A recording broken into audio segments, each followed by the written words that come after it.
I am Danica Tormohlen, reporting from PCMA. We're here in the Tech Lounge in Zenus's activation with Panos, and Panos is going to tell us a little bit about some of the projects and tech that you use here at PCMA Convening Leaders 2025. Yes, first of all, we have worked with Convening Leaders. This is the third year in a row that they use our technology. Okay.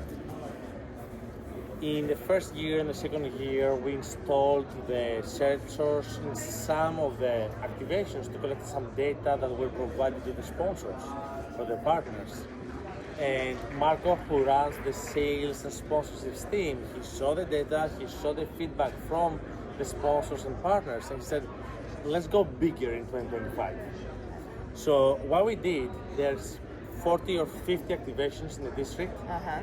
Every single one of them has at least 1 or 5 sensors from Zenus. Okay.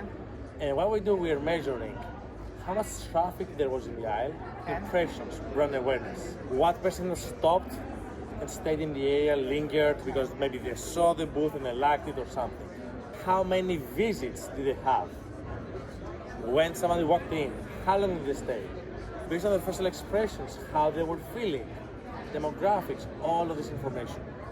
So everybody, every sponsor after the event, they will get a report, which becomes their impact or the ROI report that they can then discuss internally about what worked well, what they can improve moving forward, and also like why was PCMA Convening Leaders a good investment for them. We're doing also something more than that, which is very unique. With Marco, we were discussing about the Excel partners, which are the biggest partners of the show, and we said, can we do something special for them? And we did a few things which are special, but one of them was, we had the data analyst on site, Houston, and every day, at the end of the day, we go and we do a review of their performance. Canada, Orlando, New Orleans, Marriott, these are the 4 ones that we picked. And each of them is getting a personalized, customized brief. So for example, your staff members, they congregate on the right portion of the activation, they should be on the left one to pick up traffic. The cupcake should be on the right part of the counter, not the left part of the counter, because you are going to block the entrance and so forth. The backdrop you have, it is not really being used. You are getting traffic in the booth, but based on the lines, the traffic on the aisle and the traffic inside the booth, they go move the same way, which means the show is picking up all the work. You are not bringing people on your own. You haven't done a happy hour. You haven't done a specific time of the day and activation to bring people in. You haven't done a sponsorship. It means that everybody who's coming in the booth, they just pass by. It's less intentional. So you have, when you go to shows, you have to create bookings before, during, and after. You have to keep the marketing engine going. So all of these things become insights that first improve their performance and their experience during the show, but also they become reports that they can take back and distribute it.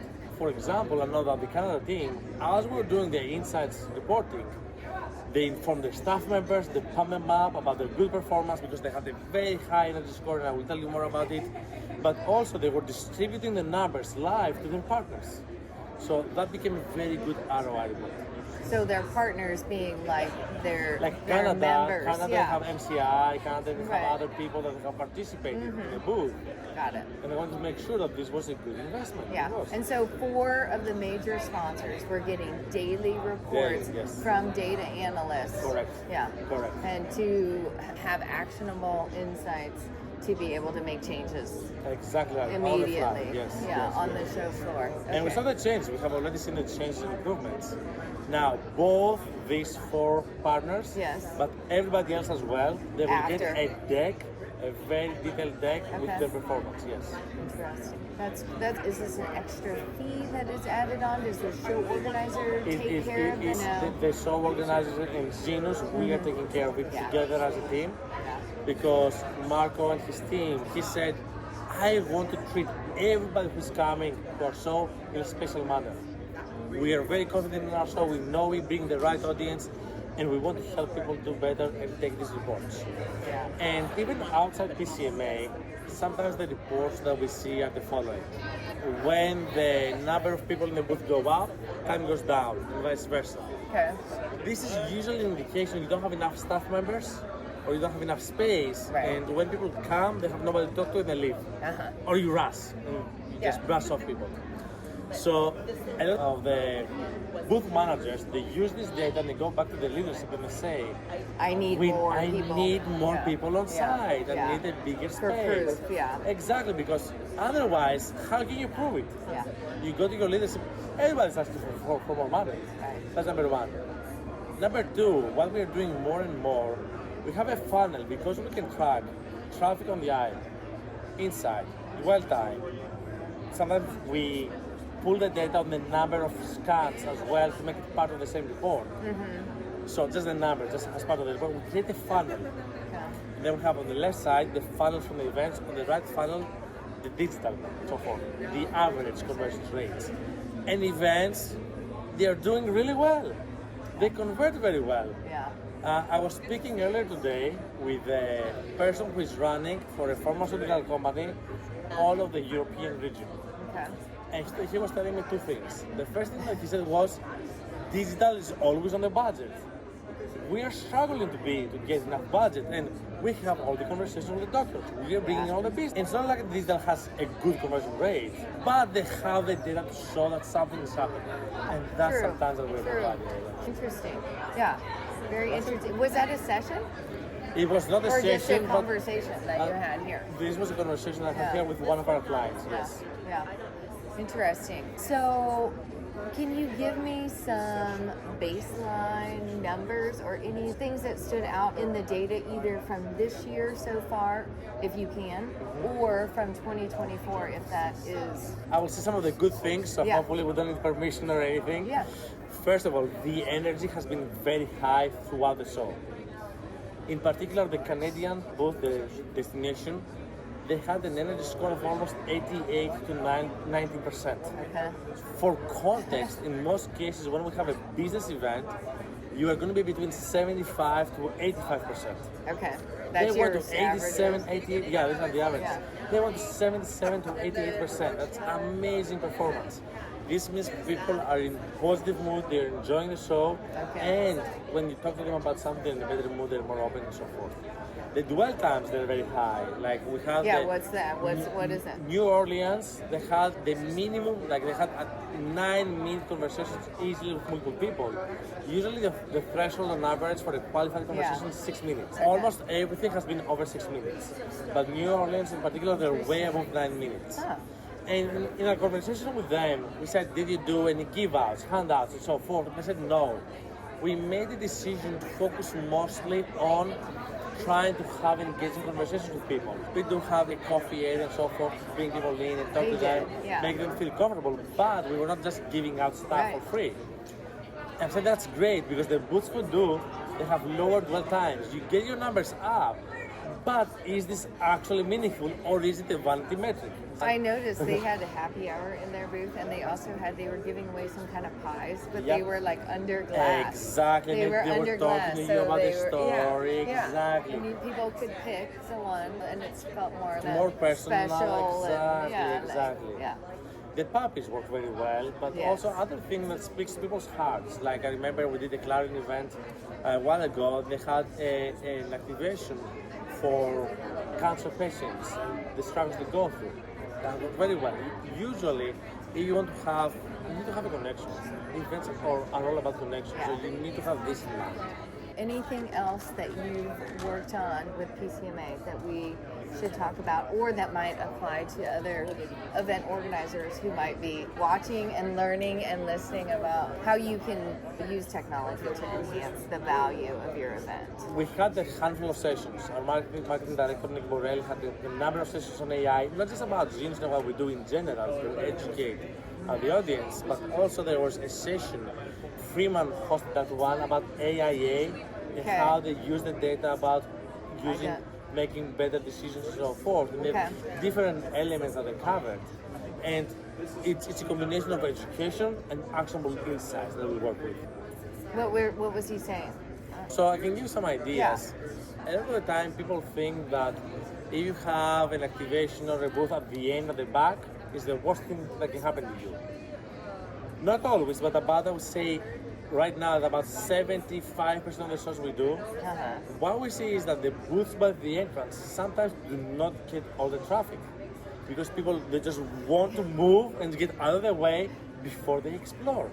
And that's something that sometimes the booth managers or the leadership, they don't, if you're not there to see it, it's very hard to say everybody will pass by, just that's assume, a good location. In some events it works, in others it doesn't. That's why you have to measure to get a baseline and see what works. And there are other things. For example, in other events we have done, the event was in the East Coast, in Philadelphia, and the first session was at 8 in the morning.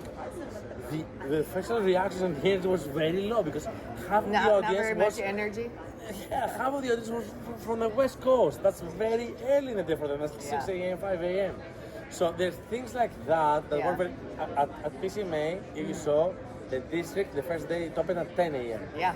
The second day 8 a.m. and third day 8 a.m. So there's these things that you can start getting data to make like actual decisions that make the experience better for the attendees, the results better for the sponsors. It's a win for everyone. So how are you using AI? Tell me about how that plays into.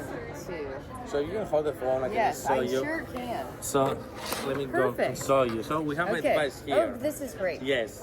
So I don't know if you have heard about NVIDIA. NVIDIA has all the chips, all the AI. They talked about him from the main stage. Of how he's worth 158. The CEO is worth 158 billion. Exactly. More than Boeing. Pretty much. It's crazy. So they're doing all the AI. In this device, we have an NVIDIA chip.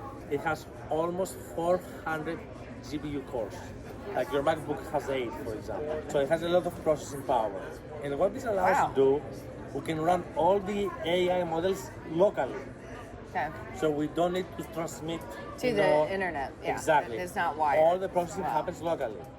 The only thing that we transmit is the aggregate statistics, high-level statistics, which means from a privacy point of view, nobody's being identified, nobody's tracked around, nobody will get emails afterwards. It's completely anonymous. This is a literal black box. So it just anonymizes everything and sends the information. For reference, over the course of 1 hour, this device will transmit 1 megabyte of data. When you take a picture with your phone, that's 5, maybe even 10 megabytes of data. That's the difference, only the statistics. And you know what? You know how expensive is the internet in venues and events? This comes with 4G, I mean 4G, so it has cellular, and you just plug it in and it works. And that's fine. They can be used at any venue without any additional cost. And so there's 40 of these, or one on every booth. 70. 70. Because some of them have over there. Yes. Some of them have multiple. Yes. You can't see them. I was giving tours to people all day. I never saw anything, and then I started pointing. Oh, now I see it. It's entirely passive, entirely unobtrusive. Great, thank you for showing that. So that is, what other shows are you working with in 2025? What do you have coming up? From our industry, we are doing the IMEX shows, both of them. We did Expo just So you're doing the international event, the one in Germany? Yes, we have done this for the last 2 years. This is the third year of a partnership. IMEX in particular, they have done a very good job at using the data and giving reports to sponsors. They have been able to increase the sponsorships quite a bit, a lot of revenue generated to a great deal by identifying unused space that was prime for sponsorships. And right now, in last year in October, they brought in Disney, they brought in United, they brought in MLB. Yes. So all of them they had our data, because then they can actually say, you spent 10, 20, 30K, that's what you got. People more and more, they are saying, why do I spend 20K for a banner? Why do I spend 20K for a wall? It can give you the impressions, the engagement, all the demographics. That's great. Beyond that, we work a lot with associations, Informa shows, Clarion, and so forth. So some of the major independent show organizers. Thank you for your time. Thank you for coming. Thank you. Nice seeing you.